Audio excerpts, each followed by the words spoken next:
தாய் தமிழ் உறவுகளுக்கு வணக்கம். பாட்டாளி மக்கள் கட்சியிலிருந்து நீக்கம். பாட்டாளி மக்கள் கட்சியிலிருந்து நீக்கம் என்ற தலைப்பில் இந்த காணொளியை காண்கிறோம். பாட்டாளி மக்கள் கட்சி 1989ஆம் ஆண்டு டாக்டர் ராமதாஸ் ஆரம்பித்தார். பேராசிரியர் தீரன் தலைவராகவும், தலித் எழில்மலை பொதுச் செயலாளராகவும், குணங்குடி அனிபா பொருளாளராகவும் நியமிக்கப்பட்டனர். காலப்போக்கில் இந்த மூவரும் கட்சியிலிருந்தே விலகி போய்விட்டனர்.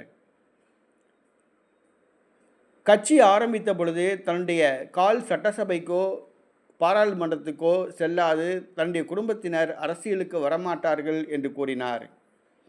ஆனால் அவருடைய மகன் அன்புமணி ராமதாஸை ராஜ்யசபா உறுப்பினராக்கி மன்மோகன் சிங் அமைச்சரவையில் அமைச்சராக்கினார். மேலும் கட்சியின் இளைஞரணி தலைவராகவும் நியமித்தார். காலப்போக்கில் பாட்டாளி மக்கள் கட்சி தலைவராகவும் அன்புமணி ராமதாஸ் தேர்வு செய்யப்பட்டார்.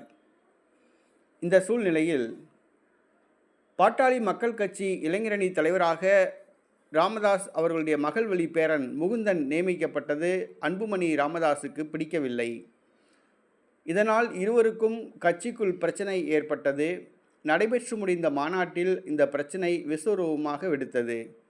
முகுந்தனுக்கு மாநாட்டு மேடையில் இருக்கை அமைக்கப்படவில்லை என்ற பிரச்சனை எழுந்தது.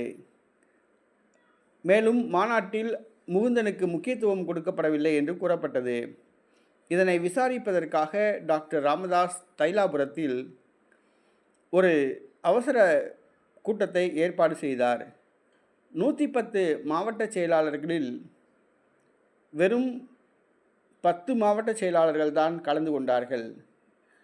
அதற்கு அடுத்த நாள் நடைபெற்ற இளைஞரணி, மகளிரணி, மாணவரணி கூட்டங்களில் இதே நிலை தொடர்ந்தது. கட்சி அவருடைய கையை விட்டு போய்விட்டதே என்று சொல்லலாம். இந்த கூட்டத்தை அன்புமணி ராமதாஸும் புறக்கணித்தார்.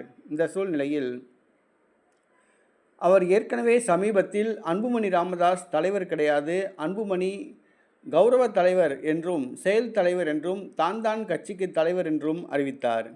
இந்த சூழ்நிலையில் தற்பொழுது அன்புமணி ராமதாஸை கட்சியிலிருந்து நீக்க டாக்டர் ராமதாஸ் நடவடிக்கை எடுத்து வருவதாக கூறப்படுகிறது. பாட்டாளி மக்கள் கட்சி மாவட்ட செயலாளர்களை ஒவ்வொருவராக வரவழைத்து தனித்தனியாக சந்தித்து வெள்ளை தாளில் எதுவும் எழுதாமல் அவர்களிடம் கையெழுத்து பெற்று வருவதாக கூறப்படுகிறது. அன்புமணி ராமதாஸை நீக்குவதற்காகவே ராமதாஸ் இந்த மாதிரியான செயலில் ஈடுபடுவதாக கூறப்படுகிறது. இது பாட்டாளி மக்கள் கட்சி வட்டாரத்தில் பரபரப்பை ஏற்படுத்தியுள்ளது. அன்புமணி ராமதாஸை கட்சியிலிருந்து நீக்குவதற்காக மாவட்ட செயலாளர்களிடம் வெள்ளைத்தாளில் கையெழுத்து வாங்கி வருகிறார் டாக்டர் ராமதாஸ் என்று பேசப்படுகிறது. இதனை அந்த கட்சியின் கௌரவ தலைவர் ஜி.கே. மணி மறுத்துள்ளார். இது வெறும் வதந்தி என்று கூறியுள்ளார். ஆனால் பாட்டாளி மக்கள் கட்சி வட்டாரத்தில் தற்பொழுது ஒரு பரபரப்பு தொற்றிக் கொண்டுள்ளது.